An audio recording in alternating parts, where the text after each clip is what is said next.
Hi friends, welcome to another episode of Soaring Through Chaos. And the reason we are doing it is because I feel we are in the midst of one of the most chaotic times, at least in my lifetime and in the lifetime of many people. What with the pandemic as well as the economic instability pretty much around the world, the risk of loss of jobs, risk of even fires in California, all kinds of even political instability. But amid all this, what gives me hope is first that if we can find our ground during these challenging times, it offers us unique growth opportunities. And that's why I'm talking to people who have been role models for me, who have really done things for communities or individually done things that I consider very distinct and different. And one of them is Dr. Mac Jawadekar or Makarand Jawadekar. We lovingly call him Mac because he's such an inspiration. He even as he's joking, he tells stories that can change people's lives. So Mac, tell us about you. Not everybody may know you, so tell us a little bit about your life, where you grew up, and how did you become that person that everybody loves to be around? Oh, I mean, thank you for all the accolades. But Shankar, the life is, amazing. And I think one has to literally celebrate their own life while they are alive rather than let others celebrate, your life later after your death, So I think I believe in enjoying life. I believe in living life.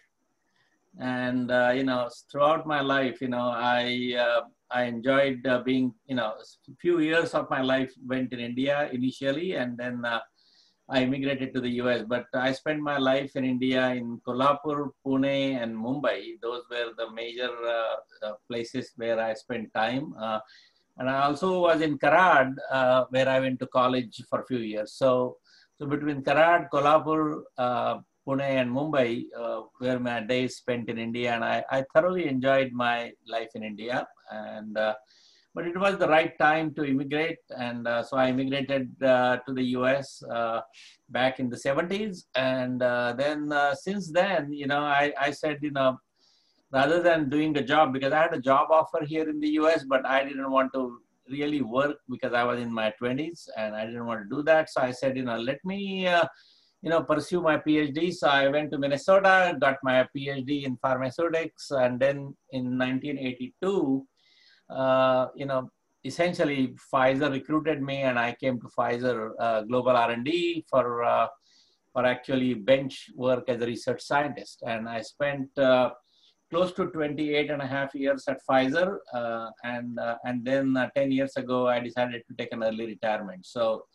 my life was spent essentially with Pfizer, doing lots of good stuff, and I really enjoyed being part of Pfizer. And all the opportunities that I got while I was at Pfizer gave me not only the management of the internal research and development, but they gave me so much responsibility to look outside and do partnerships, do joint ventures.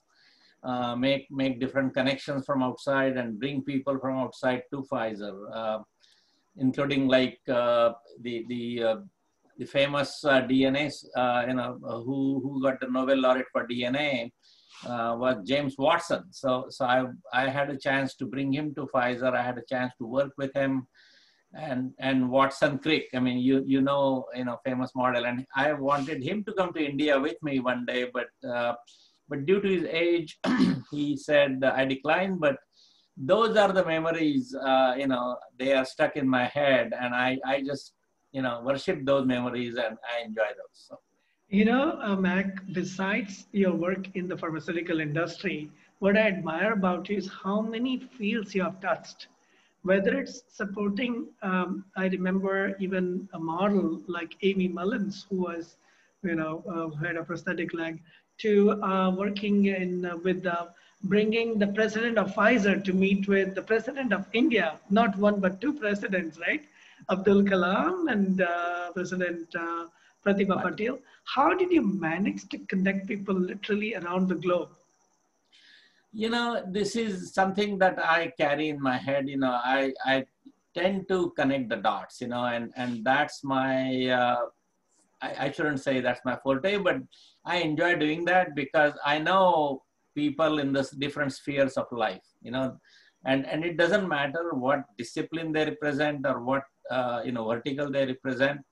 That could be in Hollywood, that could be in Bollywood, that could be in politics, that could be in sports. So, I mean, as you know, I mean, I float in the space here. And when I float in the space, I know which dots I can connect to create further synergies. Okay, because there are energies everywhere around you. And those energies need to come together in order to have synergistic effect, which not only accentuates what is happening around them, but also around you. And then what happens is things happen.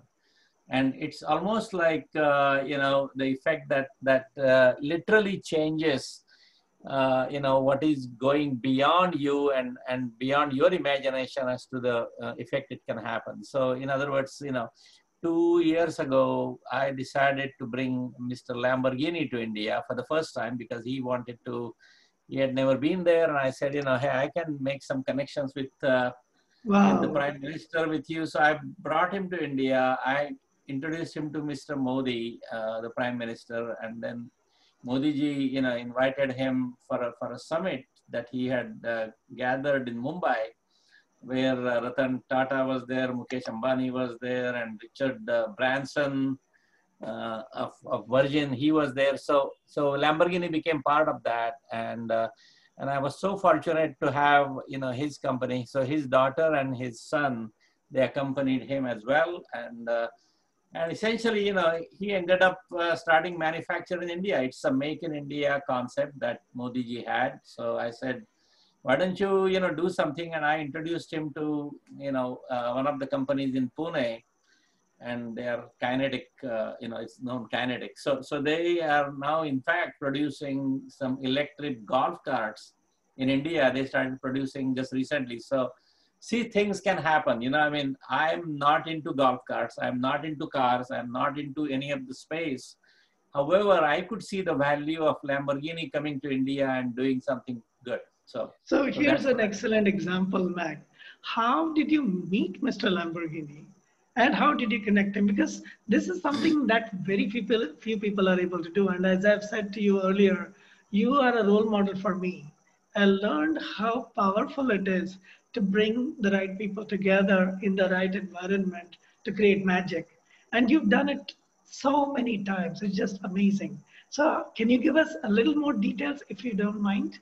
Yeah, no, I mean, again, it's an open slate, so Lamborghini and I met about 5 to 6 years ago in Los Angeles when he was speaking at a conference, and I was also one of the speakers at the conference. So we shared a stage at this conference, and the conference organizer was from San Diego. Greg Reed is his name. He's an author and he has written several books. So he invited me because, the work that I had done for Pfizer, he wanted me, essentially he was interviewing me on the stage, and same thing with Mr. Lamborghini. He was being interviewed for his life story. And so while we met there, we really, engaged ourselves in conversations like, hey, I want to, he said, I want to do some things, certain manufacturing around the world, and what can you suggest? So I suggested, hey, why don't you do it in India? Because they have a campaign called Make in India campaign. And if you came there, I can essentially introduce you to the different levels of people in different places, and then you can decide what you want to do. So, and since, I knew Dr. D.Y. Patil, who owns universities in Pune, Mumbai, and Kolhapur, I said, why don't you come there and, I will request Dr. D.Y. Patil to invite you for his commencement at his convocations and give you an honorary doctorate for your life story, because you are a role model for many people around the world. So, So I kind of combined these two things together. I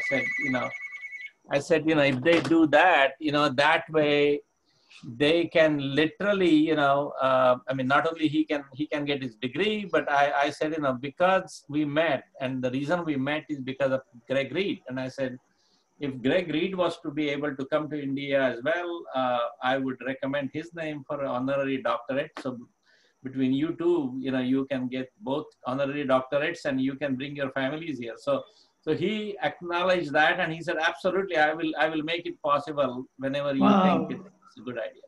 So everything kind of fell in place. So that's the way I did it. You know what I admire about you, Mac, and this is not to flatter you, is how effortlessly you do these things. Because what I see in you, and I've known you since almost 20 years now. We first met at the American Association of Pharmaceutical Scientists conference way back in 2000, the year 2000, Y2K time.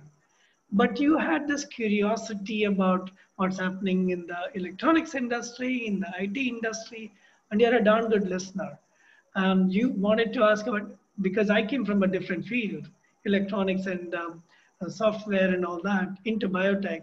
You and I kind of absorbed each other's field like sponges. I mean, I learned a lot from my wife as well as from you and a few others. And I was so grateful because I could just pick up the phone and call you. And you always had the time to devote with all the experience and everything. How do you manage your time so that you're available for people all the time? No, I mean, this is not managing my time. I think I'm a person. I'm an extrovert. I want to give whatever I can, and people should benefit. That's my internal feeling. So it doesn't matter. I'm always available because time is what you make out of it, right? So if you are, if you are there and if you are enjoying your time, make it still available to others when others, look forward to getting it. I mean, there has to be a positive energy, number one. I mean, I go only with those people who carry positive energy, because if you go the other way around and try to get somebody out of negative energies, then you get entangled and get drawn down. And I think I try to avoid that part. So that's one of the things I learned over the years, that always talk to people and be involved with people who have the positive energy. And I think that I carry it all along. So if somebody says, hey, are you available to talk? I look at my calendar and I say, yeah, I mean, I'm free these slots and let's talk. So like you did for this meeting, so Yeah, I think, you agreed in less than 24 hours, which was amazing. yeah. And that's another characteristic that I follow. It's like being on the tennis court, the ball has to be in the other person's court, you kind of hit back and let the other person respond, because if you get a question from somebody else, the ball is coming to your court and you have to reply back as soon as you have that question and as soon as you have some time to respond, and respond responsibly. Okay, I mean, that's very critical, because if you don't respond, responsibly, then your credibility is in question. So I always say, 4 things important in life. Number 1 is credibility. Number 2 is capacity. Number 3 is capability. And number 4 is value that you create. So those 4 things I always keep in mind and enhance my credibility, enhance capacity, capabilities, and bring up value. So I think those are the things which are very critical in life. And as long as you are doing something to enhance those, you are doing good. Wow, wow. I mean, what I also like about you is the simplicity with which you approach. You're not talking some hi-fi stuff like NLP or complicated things. This is down to earth, communications 101, caring for people 101. One of the things I was curious about is that you retired quite early from Pfizer, and you took early retirement. But what I see in you is that you're busier now than when you were at Pfizer. What do you do with your time now? It's been what, more than 10 years? Yeah, it's about 10 years now, 10 and a half, I should say exactly, because it was March 2010 that are retired. So it's exactly September of 2020 now. So it's exactly 10.5 years. So I have been busy with many companies. I have been working with mostly pharma and biotech companies, but also some other companies who are into artificial intelligence, as well as some kind of again related to pharma, biotech, nutraceuticals, and those kinds of companies. And also I am also on the Lamborghini's advisory board. Because essentially, I was there visiting Lamborghini last year this time, and we had a wonderful time at his home. I stayed there and spent good time there. So lately, I'm involved in advising companies for vaccines, and the COVID-19 is a huge thing now. So I'm advising some companies from outside on not only just the vaccines, but the vaccine adjuvants. Also working on some therapies that companies are working on for enhancing immunity and whatnot. So I'm involved in about a dozen companies right now, and that's keeping more than busy. But again, I'm not the only one working with that company, right? So what I do is, if they need certain things, I bring the right people to the table for them, and then they go on and get things accomplished.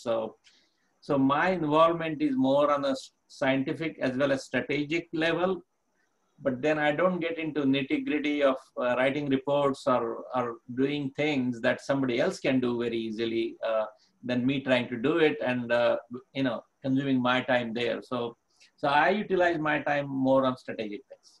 Strategic and relational, finding the right people, even figuring out the right way to take some company. I remember how you advised a long time ago a company that was had manufacturing capabilities in India, trying to get patents or research from the US with partnering in Japan. That is incredible. Not every project succeeds, but what I find in you is this tremendous drive to make bring people together to increase the probability of success.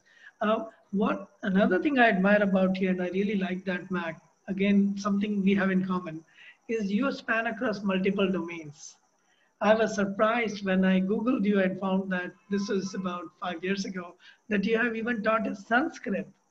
And you talked, that you are accomplished in Sanskrit as well as in, Vedantic literature, that you are an avid tennis player, and So you because play. the tennis, I've been playing tennis for last 35 plus years, but it's all comes through because, what you enjoy doing, and age is only a number. So yesterday I played for 3 hours, which didn't bother me at all. And the tennis thing came through because, I got to know, Ashok Mankar's son. Ashok Mankar is a cricketer, as you Yeah, know, yeah, and yeah. his son Harsh Mankad was a tennis player at the University of Minnesota, where I went to school, and I got to know him, and he became a star player for India in the early 2000s, and he was #1 player for India. He played in various Grand Slams and so forth. So I even traveled with him to Australia and New Zealand when India was playing Davis Cup, because Ramesh Krishnan was the captain, and Ramesh Krishnan and I got to know each other. Ramesh Krishnan said, "Why don't you travel with us?" So I traveled with them with the Davis Cup team, with Leander Pace, Mahesh Bhupati, and I had great time, traveling with them and essentially being in the player box. So I think, those things I enjoy more because I feel like, oh my God, I got to touch this at least, I mean, I may not be the best player in the world, but, hey, who the hell cares, as long as you enjoy the festivities which go with it, that's my point. You And have to enjoy what you're doing. talk about team player. You've been always a team player. Although you are not formally an advisor, I must have called you and talked to you hundreds of hours when I was Seema and I were doing Farm Quest way back. Farm play.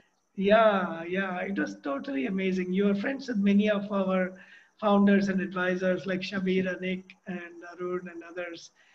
Yes. You were always there, and I just want to thank you for that. And I know countless number of people have benefited by your support. Another question. You already mentioned that you're supporting vaccine efforts during the pandemic. Has your life changed? Because I remember you were always traveling, but now travel is not easy. How has your life changed over the last 6 months during the pandemic? And how are you able to continue to engage with people? Yeah, no. So I'll tell you one thing. I mean, life, had changed considerably because I used to travel at least 3 times by air during a month.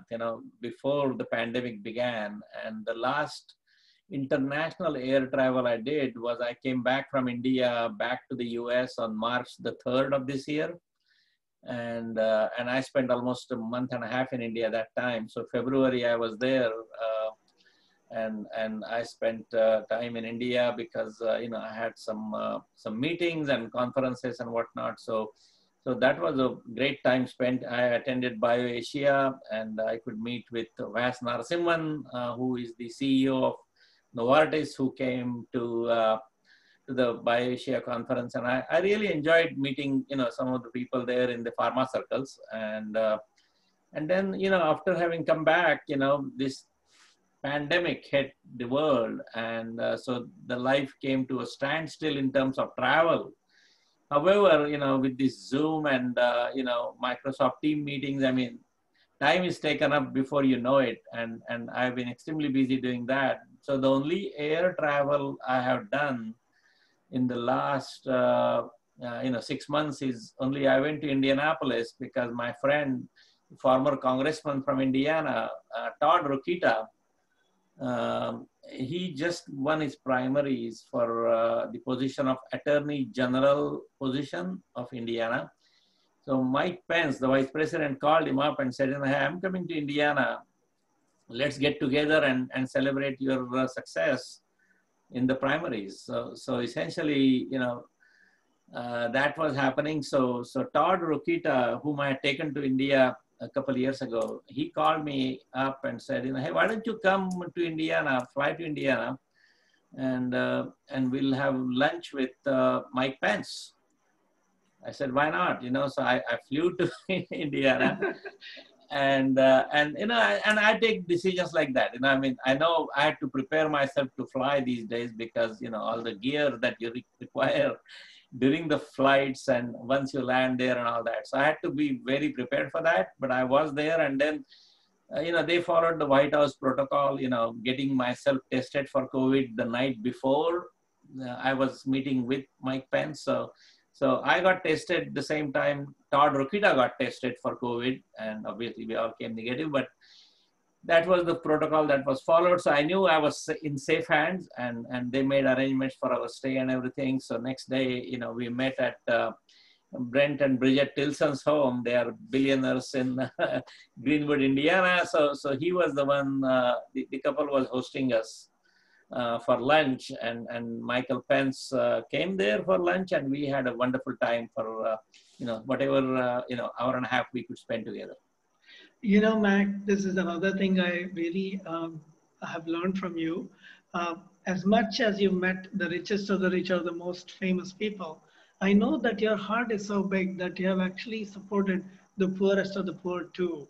You've done a lot of work in terms of supporting in education and in other fields. Could you talk a little bit about that? How you're able to manage to work across economic, political, and or like whether it's sports, different fields, how we are able to manage to bring together people for charitable causes and all that? Yeah, so I always, my father taught me this. I mean, his thinking was you had to compartmentalize your thinking. Okay, you shouldn't be just a monodimensional person. You have to have multi-dimensions, and those dimensions have to be compartmentalized because sometimes they don't cross each other. And so one of the thinking again there is, my father helped so many people in his life. So I kind of learned from that. So when Amy Mullins got introduced to me, and she introduced me to her nonprofit called Just One Break was the nonprofit that she belonged to. And she said, why don't you come on the board of this?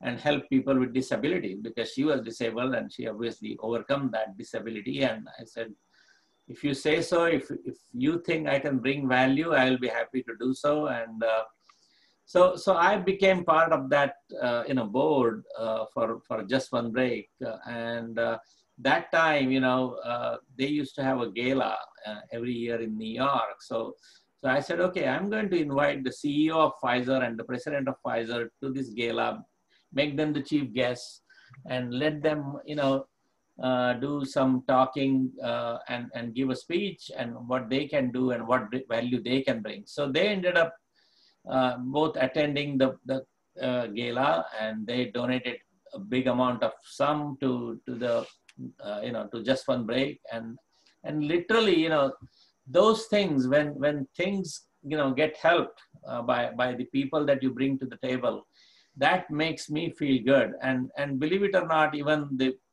governor of New York accepted our invite, and he also came to the gala, and we had wonderful time. So I believe in having wonderful time. At the same time, I want to bring value to what I'm doing.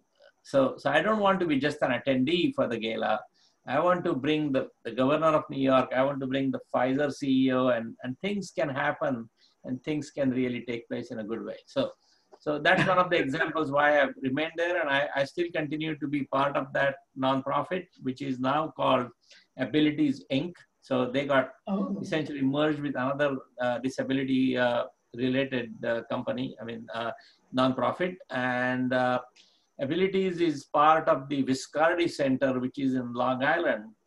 And now I sit on their board, and and some good people are on the board. And for example, the owners of Mets, the baseball team, they are on the board. So I get to interact with people in different disciplines, and I really enjoy doing that. Amazing, amazing. In fact, we all have a lot to learn from you. Do you have any suggestions for people? Right now with COVID, a lot has changed. Some people don't have jobs. Some people are worried about their health, and these are all legitimate reasons, but it has created tremendous anxiety, tremendous worries, concerns, fears. When I see you and your positivity, how is it possible to maintain that positive outlook? And can people do something to maybe change the way they see things so that they can maintain some level of positivity during these challenging times? Yeah, absolutely. That is so critical these days, because everything what brings such a huge pandemic on people around the globe.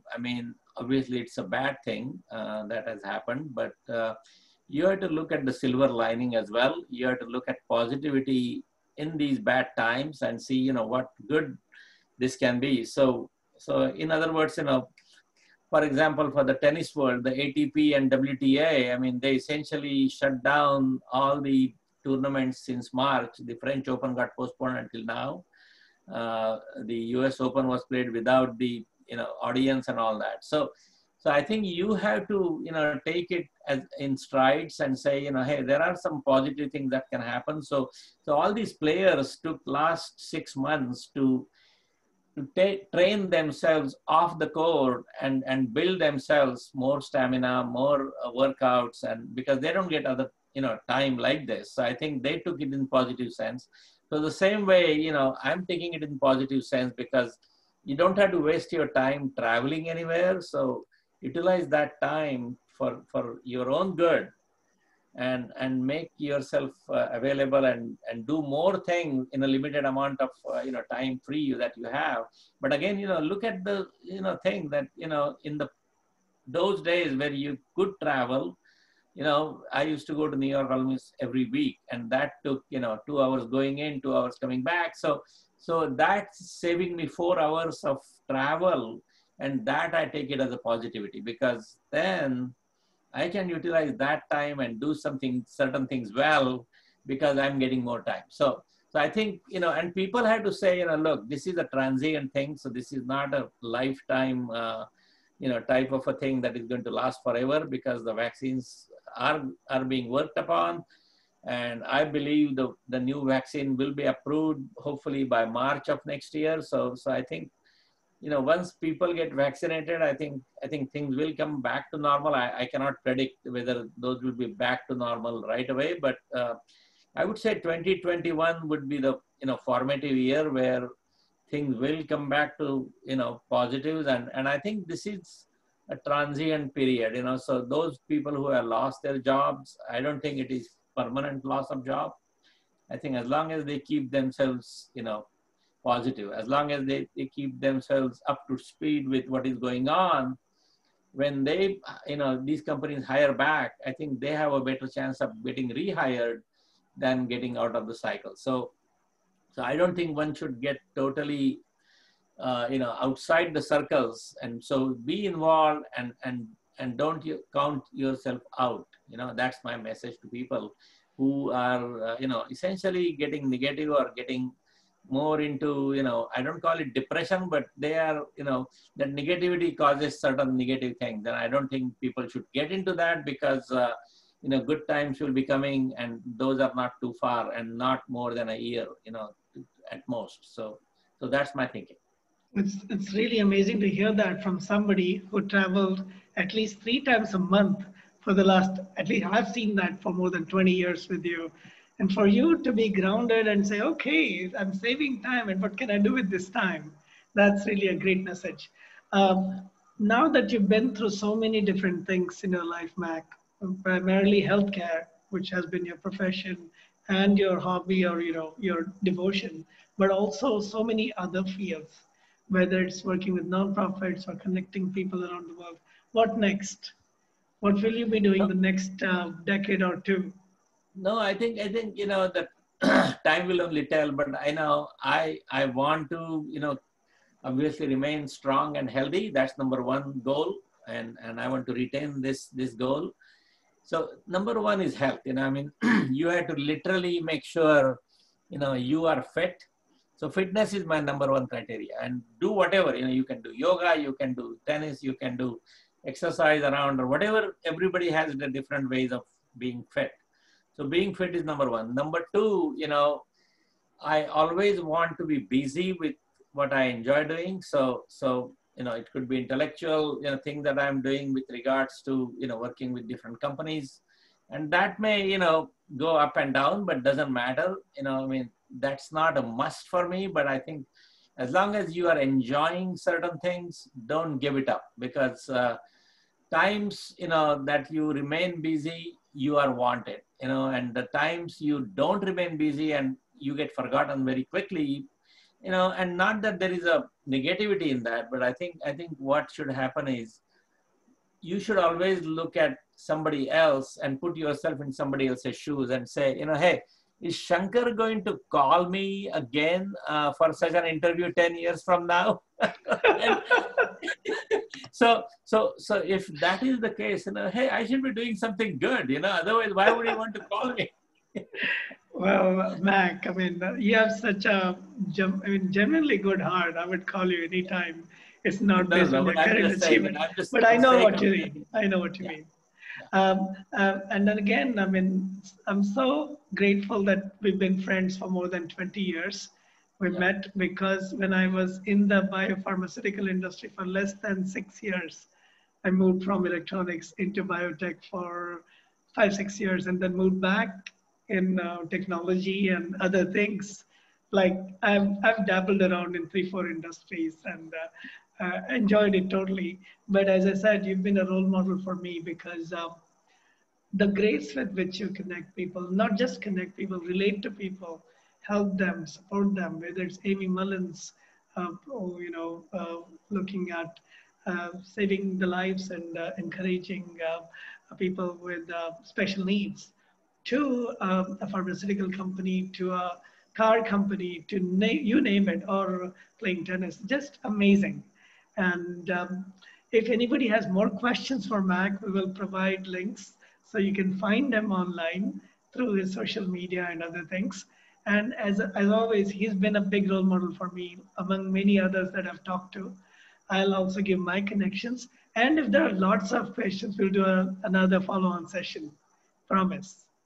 So Thank you, thanks Shankar. again. Do you have any other closing things to mention to people, or are we done? No, I think we said quite a few things here, so I think there is enough to chew upon. And once and this is really, Shankar, you get the best out of people. Okay, I mean, I want to congratulate you on what you do the best, and you literally get the best things going within people when you are talking to them because of the positive energy you bring. Your smile is contagious. So I think those things go hand in hand. And I must say that you have done very well for yourself. And I think what you are shown to people, the way you pivot from one vertical to another vertical so swiftly, as if you have been there for your lifetime. I mean, this is amazing. You I don't came know. from I mean, no, but you honest. came from IT related activities. I mean, I just bundle True. under one IT and Yeah, yeah, technology, whatever you want to call it. yeah, But yeah. when you pivoted to Farm Quest, I said, oh my God, how did you become such an expert in drug development? My God, I mean, I could not have done that. I mean, that pivoting is amazing. So, and Well, it's people like you, and I'm being honest. Thank you for your compliments, but it was friends like you and Shabir and Nick. If I were to give the list of names, it would be more than 100. Dr. Boyd Paulson, Dr. Jerry Goyen. I was very fortunate to have found a cause. As you know, cancer was very much an unsolved problem then. Even now, it's an unsolved problem. But to be able to do something, we were able to help in terms of a little bit in predictive toxicology and more in terms of helping people to get tox data online. So small contribution, but it was worth the time and energy we spent in that. So yeah, when I was very clear about the cause I was working on, I got all the support in the world, and I'm very grateful. Hundreds of people really coached me, and I think, yeah, the biggest joy I had was being on a panel on e-pharma at the American Association of Pharmaceutical Scientists. I could not imagine that. And that is also because my wife said no. She said, you're the talker, you go do the talking. So she's the pharmaceutical scientist. And no, I know, and you had both done so well on that. I think all the hats off to you, and then also Live Well. Where Seema brought that Live Well company to me, Sunil Patel's yes, company, yes. and that was an amazing idea. And I had again hopes for that company to do well. And I do hope that Sunil does go forward with one day with that drug. But again, it was a wonderful way to connect. And yeah, I mean, again, what I like in you and what I've seen you do is how you bring the right parties together to create magic. I do it in a different way, probably, but I don't know. I'm still dabbling with meeting people. Now I've made it a full-time profession, meeting people and learning from them and sharing. So Yep. thanks again. And to those who are listening still, please connect if you have more questions, especially for Mac. You can directly approach him, and or we can talk again together one more time, because Mac has been a big inspiration for me. Thank Thank you you. and have a great day. I should say good morning or good afternoon to you in, what is it? You're still in Yeah, Connecticut? still morning. Yeah, Yeah, and it's late evening here in India. And yeah. if I come back to the US, which is likely this year, then I will come and drop by. We haven't met in Please, a long please, time. please do anytime. You are not too far from Yale here. So Oh yeah, anytime. well, long time. My daughter graduated long time ago, but I yeah, know. my daughter is now in New York, so I'll find good excuses to meet you. Exactly right. Yeah, you got to. Okay, Okay, Shankar. thank Nice you to so talk much. to you. Stay in Okay, touch. take care. Take care.